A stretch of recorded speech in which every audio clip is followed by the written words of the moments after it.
Assalamualaikum warahmatullahi wabarakatuh. Anak-anak sekalian, ketemu lagi dengan Kak Anwar. Baik, hari ini kita akan belajar tentang Asmaul Husna, Al-Qawiyyu, Al-Qayyimu, Al-Qayyumu, Al-Muhyi, Al-Mumit, dan Al-Ba'id. Kalian masih ingat kan jumlah Asmaul Husna itu ada berapa? Ya, betul, pinter. Ada 99. Baik, yuk kita sama-sama belajar. Kita mulai ya. Nah, yang pertama, Asmaul Husna itu seperti yang kita pelajari pada pembelajaran sebelumnya. Asmaul Husna itu apa artinya, Nana? Nama-nama Allah yang terbaik atau terindah. Jadi Allah itu mempunyai nama-nama yang bagus dan indah. Itu namanya Asmaul Husna. Asma itu artinya nama, Husna itu artinya baik atau indah. Selanjutnya, jumlahnya. Ada berapa jumlahnya, Nana? Ya, pasti ada 99. Yang selanjutnya, manfaat. Manfaatnya itu apa ketika kita mengucapkan atau sering berzikir Asmaul Husna? Yaitu menyebut nama Allah yang spesifik dengan masalah kita, maka kita akan diberi ketenangan dan diberi jalan oleh Allah atas masalah yang dihadapi. Maksudnya apa? Maksudnya itu adalah nanti kalau kita sering menyebut nama-nama Allah ini, kita insya Allah bisa tenang. Ketika kita belajar, menemui kesulitan, terus setelah itu ingat kepada Allah, terus kita menyebutkan nama-nama Allah yang baik. Insya Allah nanti kita menjadi tenang. Terus apa selanjutnya? Nanti masalah yang kita hadapi atau kesulitan yang kita hadapi nanti akan bisa terselesaikan atau kling. Habis itu ada jawabannya. Yang tadinya buntu, misalkan lagi mengerjakan matematika, misalkan 1 ditambah 1, waduh sulit sekali. Sulit sekali, mikir sampai umep misalkan otaknya. Wah, ternyata setelah kita ingat nama-nama Allah dan kita sebut nama-nama Allah, terus tiba-tiba celing, ada jawabannya itu apa? 2. Seperti itu. Nah, selanjutnya, kita masuk ke Asmaul Husna yang kita bahas sekarang adalah Al-Qawiyyu. Al-Qawi itu apa, anak-anak? Lah, di situ sudah ada. Al-Qawi itu adalah Allah Maha Kuat. Allah Maha Kuat. Jadi Allah itu maha perkasa atau maha kuat. Allah yang mempunyai segala sesuatu atau kekuasaan sesuatu dan kekuatannya tidak memiliki tandingan. Karena apa? Karena Allah maha kuat. Tidak ada yang kuat selain Allah. Meskipun Tarsan ataupun orang segede apa kuat, misalkan itu badannya besar, tapi tidak bisa menandingi Allah. Kenapa? Karena Allah itu maha kuat. Tidak ada lagi yang lebih kuat daripada Allah. Seperti itu, anak-anak. Kenapa? Karena Allah yang mengatur semuanya. Mengatur ini, mengatur itu, mengatur alam semesta, mengatur bumi. Coba kita manusia, bisa nggak mengatur bumi? Nggak bisa. Allah bisa. Kenapa? Yang menciptakannya. Selanjutnya, Al-Qayyum. Al-Qayyum itu apa, anak-anak? Artinya yang maha mandiri serta berdiri sendiri. Jadi Allah itu mandiri. Karena apa? Karena Esa. Allah itu satu. Tidak ada yang bisa menandinginya. Jadi Allah itu tidak butuh bantuan kita. Jadi kita yang butuh Allah, bukan Allah yang butuh kita. Kenapa? Karena Allah itu yang mengatur semuanya. Yang mengatur seluruh alam semesta, bisa berdiri sendiri, tidak bergantung kepada orang lain. Karena apa? Yaitu tadi, Allah punya Asmaul Husna maha mandiri. Tidak bergantung kepada orang lain. Karena Allah maha esa.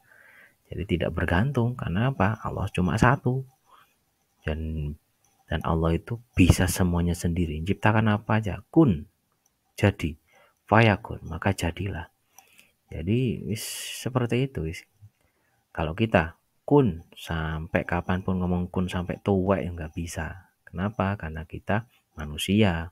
Kita tidak bisa menciptakan apapun yang hidup dan kita masih butuh bantuan. Contohnya apa? Ya kita dilahirkan oleh ibu itu berarti kita masih butuh bantuan.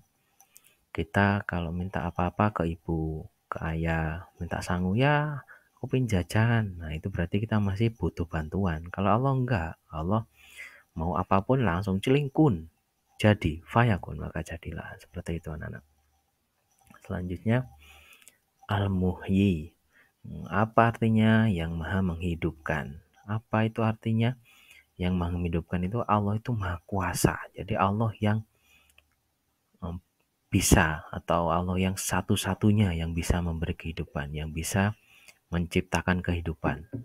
Karena kalau Allah sudah berkehendak, hei, kun, jadi, fayakun, maka jadilah. Hidup, misalkan disuruh hidup, ya hidup.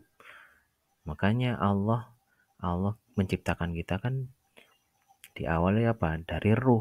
Ruh itu ciptaan Allah. Jadi kalau kita nggak dikasih ruh, ya kita nggak bisa hidup. Karena apa? Allah tadi udah memerintahkan kun, jadi, fayakun, maka jadilah. Jadi kalau disuruh hidup, ya hidup, seperti itu.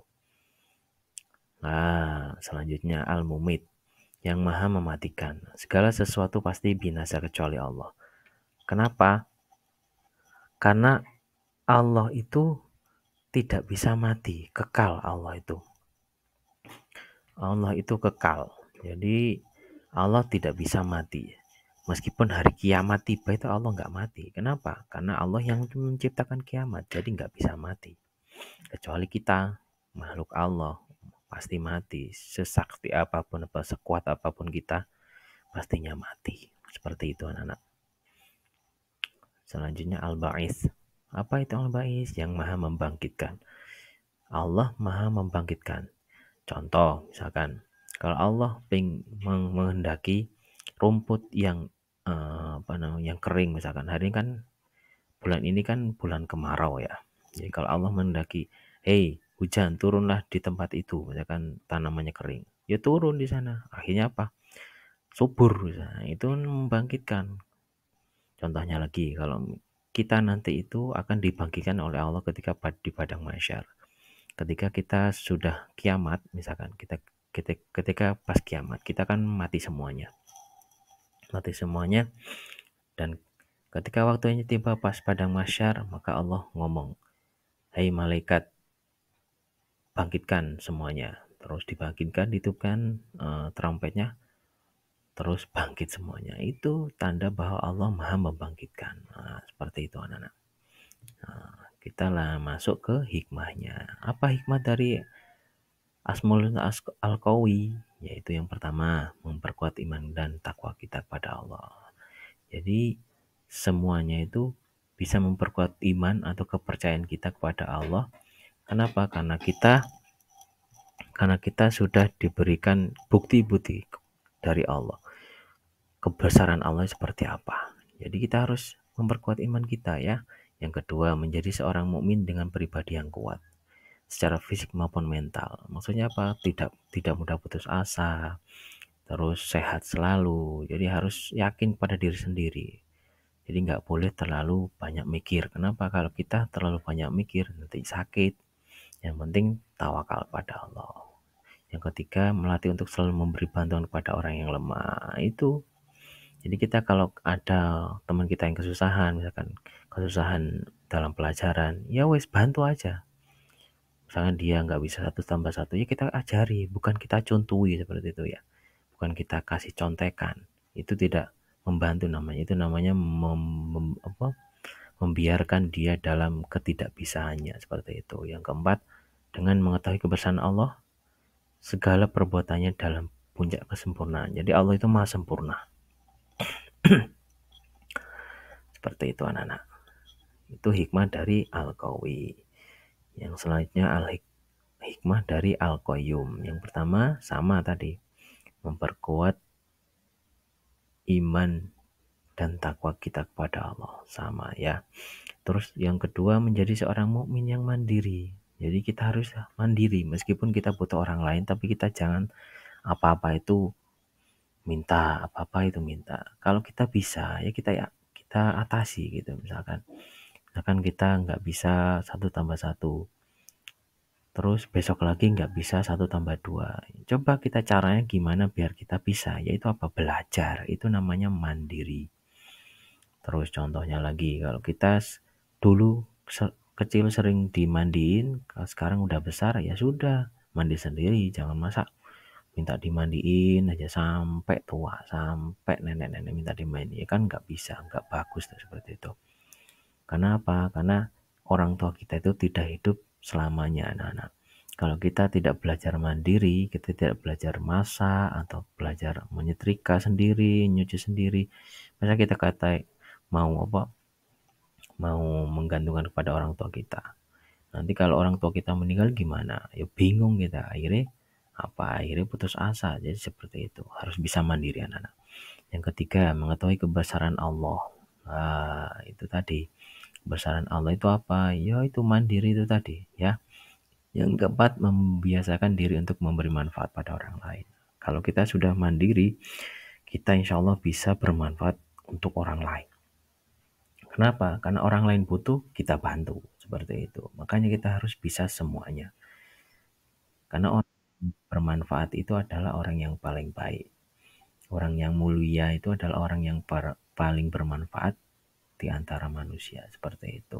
Kalau kita sering membantu teman kita atau orang yang susah, nanti Allah juga akan membantu kita. Seperti itu.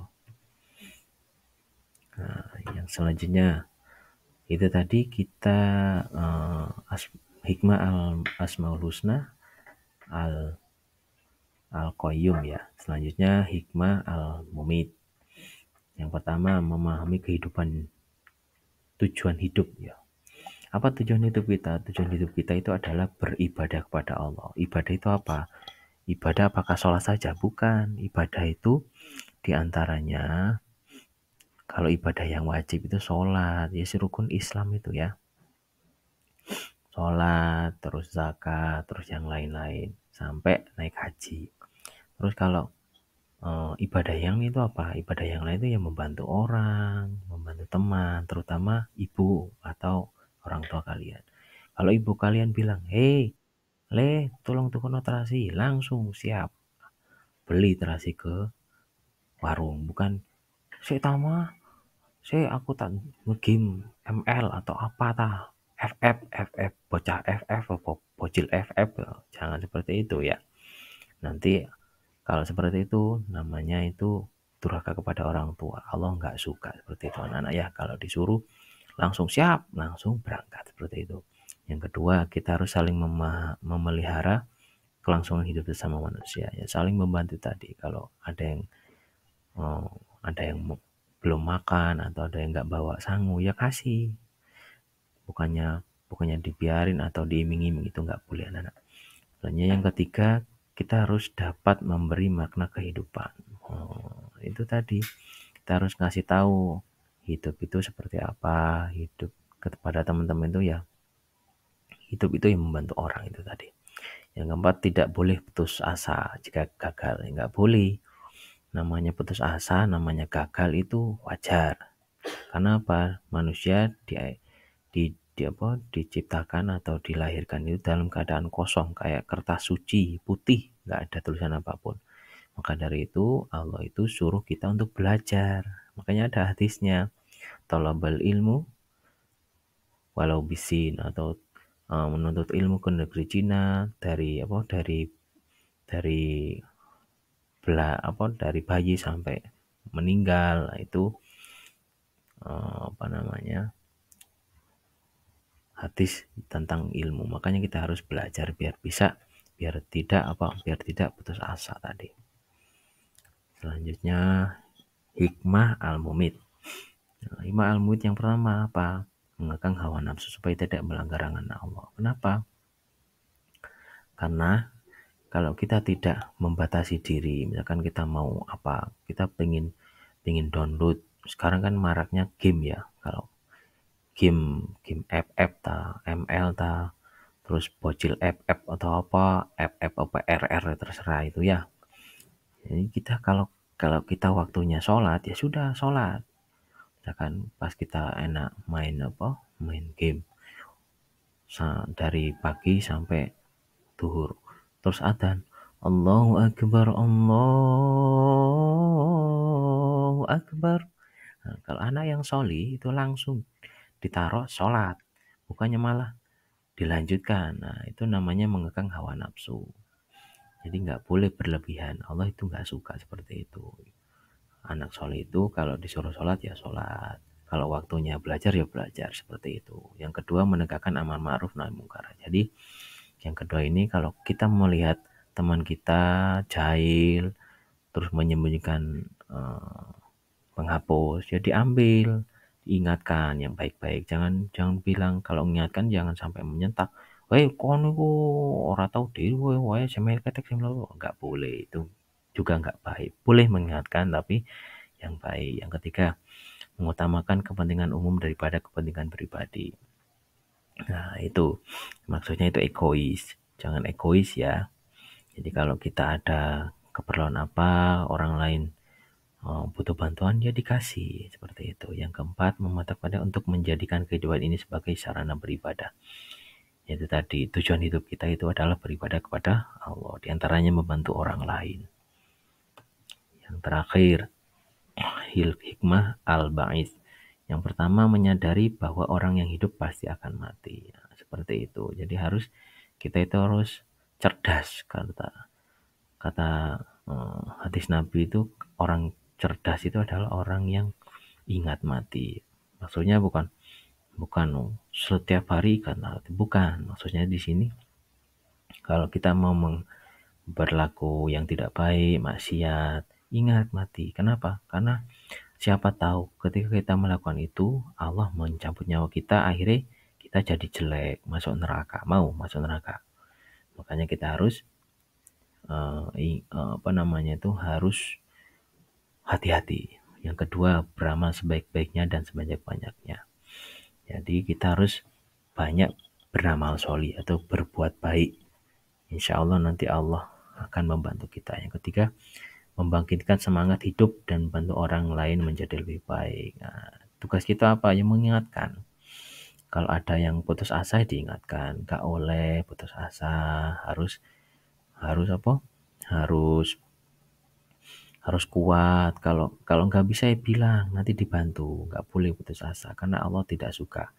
Karena di dalam Al-Quran, Allah tidak akan mengubah suatu kaum apabila suatu kaum itu tidak mau merubah dirinya sendiri. Jadi kita harus berubah diri sendiri dulu. Kalau kita nggak bisa, gimana caranya? Ya belajar. Kalau nggak bisa, ya tanya ke orang lain yang bisa, seperti itu. Bukannya diem dong. Masa ada orang yang lapar diem dok terus warak, ya nggak bisa. Harus masak dulu, masak nasi, masak sayur, baru setelah itu apa warak? Ya enggak. Setelah itu ambil piring, ambil nasi, terus makan, baru wareg. Itu proses ya. Namanya proses itu tidak mudah. Nah, nggak ada yang namanya itu instan, nggak ada. Jadi kita harus melalui proses biar bisa memahami pelajaran. Jadi namanya pelajaran susah ya wajar, kita belum paham. Jadi kalau biar paham gimana? Ya dipelajari, tanya ke guru atau gimana. Yang terakhir, membangkitkan jiwa sehingga hidup dengan akidah yang benar. Jadi kita itu harus mengikuti uswatun hasanah kita. Siapa? Rasulullah SAW itu uswatun hasanah kita. Panutan yang baik atau contoh yang baik. Kalau Rasulullah suruh Rasulullah sering sholat, ya sholat. Sering sholawat, ya sholawat. Nanti insya Allah diselamatkan oleh Allah. Jadi kalau kita baik, insya Allah Allah baik. Kalau kita nggak baik, ya nggak bisa nyelamatin Allah sama Nabi Muhammad. Seperti itu anak-anak. Nah, baik, alhamdulillah sudah habis. Baik, kesimpulan yang tadi kita sudah belajar tentang Asmaul Husna, 5 Asmaul Husna ya. Dari semua itu insya Allah kita akan lanjutkan minggu depan. Baik, terima kasih. Assalamualaikum warahmatullahi wabarakatuh.